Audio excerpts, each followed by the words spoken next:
வணக்கம். யுபிஎஸ்சி தேர்வு எழுதக்கூடிய தமிழ் தேர்வு எழுதக்கூடிய மாணவர்களுக்கான பகுதி இது. இதில் தேர்வுக்கு தயாராதல் எப்படி என்பதற்கான பகுதி 4 பார்க்க போகிறோம். இதில் வந்து வினாக்களும் விடைகளும் எங்கே இருக்குது என்பது பற்றிய ஒரு செய்தியை உங்களுக்கு கொடுக்கலாம். இதில் கண்ணன் பாட்டுன்னு போட்டு ப்ராக்கெட்டில் 1ன்னு போட்டிருக்கேன்னா இதில் 4 பிரிவுகள் வருது. இதில் வந்து உங்களுக்கு இந்த பகுதியில் என்ன இருக்குன்னா யூடியூப் சேனலுடைய லிங்க் என்னுடைய பாடத்தினுடைய இணைப்பு உங்களுக்கு இதில் கொடுக்குறேன். எல்லா வகுப்புலையும் சொல்கிறது போல் உங்களுக்கான ஐயங்கள் தொடர்பான செய்திகளை இதில் சேர்த்தே கொடுத்துருக்கேன். இதில் வந்து இது வரைக்கும் நம்ம என்ன பார்த்துருக்கோன்னா 3 பிரிவுகளில் வந்து இலக்கியம்ன்ற ஒரு வினாக்களுக்கு எப்படி எழுதுன்றதுக்கு ஒரு மாதிரி வினா விடை கொடுத்துருந்தேன். அதுக்கடுத்து 2வது பிரிவில் வந்து அகத்திணை கோட்பாடு என்ற கேள்விக்கான விடை அமைப்பு எங்கே இருக்குங்கிறது எப்படி எழுதுன்ற செய்தியை கொடுத்தேன். 3வது வந்து அன்பின் நிலைக்கான வினா விடை அமைப்பு நம்ம பார்த்தோம். இந்த பார்க்க போகிறது வந்து கண்ணன் பாட்டினுடைய முழு வினா பகுதிகளும் விடைகளும் மொத்தமாக தொகுத்து எவ்வாறு எந்தெந்த இடத்துல போய் பார்க்கணுன்றது ஒவ்வொரு பிரிவுலையும் நம்ம பார்க்கலாம்.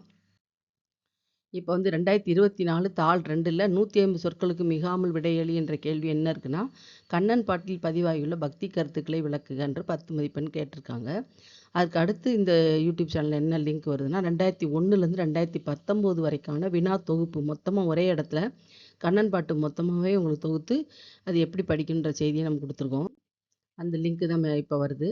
அதுக்கு அடுத்து இதில் வந்து யூபிஎஸ்சி கண்ணன் பாட்டு ஆன்சர் ரைட்டிங் ஸ்ட்ராட்டஜின்னு சொல்லிட்டு 2001 to 2019 முழுமையாக ஒரே இடத்துல போய் இந்த சேனலில் போய் இந்த இணைப்பில் பார்த்தீங்கன்னா மொத்தமாக வினா தொகுப்பு இருக்கும். அதை எப்படி வினாவை தொகுத்து வேற பார்க்கலாம்.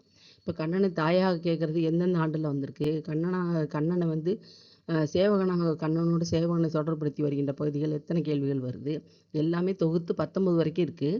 அதுக்கு அடுத்து என்னுடைய பிரிவுகளில் வந்து மீதி 20லேருந்து 24 வரைக்கும் அடுத்தடுத்த பிரிவுகள் நான் கொடுக்குறேன். ஆக இந்த விடை வந்து எழுதும்போது எப்படி எழுதணும்னா 23 தலைப்புகளில் இந்த பாரதியாரோட கண்ணன் பாட்டு இருக்குது. மொத்த செய்திகளை ஒவ்வொரு இதுக்காக தொகுத்துக்கணும்.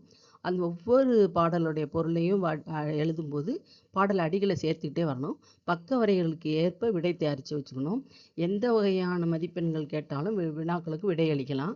இதுக்கு வந்து இந்த யூடியூப் சேனலில் நான் கொடுத்துருக்க இந்த முழுமையான பகுதியில் நீங்கள் பொறுமையாக படிச்சிங்கன்னா உங்களுக்கு வினாவும் விடையும் சேர்த்தே இருக்குது.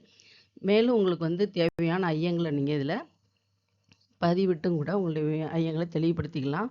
நான் இலவசம்னு போட்டால் தான் மாணவர்களுக்கு பயனுடையதாக இருக்குன்றதுனால தான் இந்த குறிப்பு வருது. எந்த இடத்துலையுமே நீங்கள் பணம் கட்ட தேவையில்லை. ஃபோனில் தொடர்பு கொண்டு என்னிடம் உரையாடலாம். நன்றி.